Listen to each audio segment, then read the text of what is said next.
Hi అండి, అందరికీ నమస్కారం అండి. ఫ్రెండ్స్, మనకి ఇప్పుడిప్పుడే ఏపీలోనే ఉద్యోగులకు పెన్షనర్లకు సంబంధించిన ముఖ్యమైన అప్డేట్ అయితే రావడం జరిగిందండి. ఇక్కడైతే మనకు వచ్చిన అప్డేట్ ప్రకారంగా ఉద్యోగుల మెడికల్ రీయింబర్స్మెంట్ నిబంధనల సడలింపు అంటూ అప్డేట్ అయితే వచ్చింది.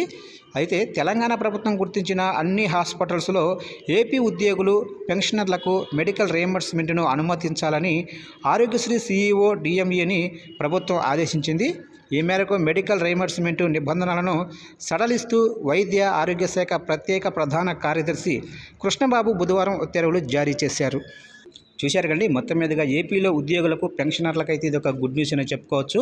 ఏదైతే తెలంగాణ ప్రభుత్వం గుర్తించిన అన్ని హాస్పిటల్స్లో ఏపీ ఉద్యోగులు పెన్షనర్లకు మెడికల్ రీయింబర్స్మెంట్ను అనుమతించాలని ఆరోగ్యశ్రీ సీఈఓ డిఎంఈని ప్రభుత్వం ఆదేశించింది. ఈ మేరకు మెడికల్ రీయింబర్స్మెంట్ నిబంధనలను సడలిస్తూ వైద్య ఆరోగ్య శాఖ ప్రత్యేక ప్రధాన కార్యదర్శి కృష్ణబాబు బుధవారం ఉత్తర్వులు కూడా జారీ చేసినట్లుగా తెలుస్తుంది. ఫ్రెండ్స్, చూశారుగా ఫ్రెండ్స్, అప్డేట్ నచ్చినట్లయితే లైక్ చేయండి. ఇలాంటి ముఖ్యమైన అప్డేట్స్ కోసం ఇప్పుడే మన ఛానల్ని సబ్స్క్రైబ్ చేసి ఫాలో చేయండి ఫ్రెండ్స్.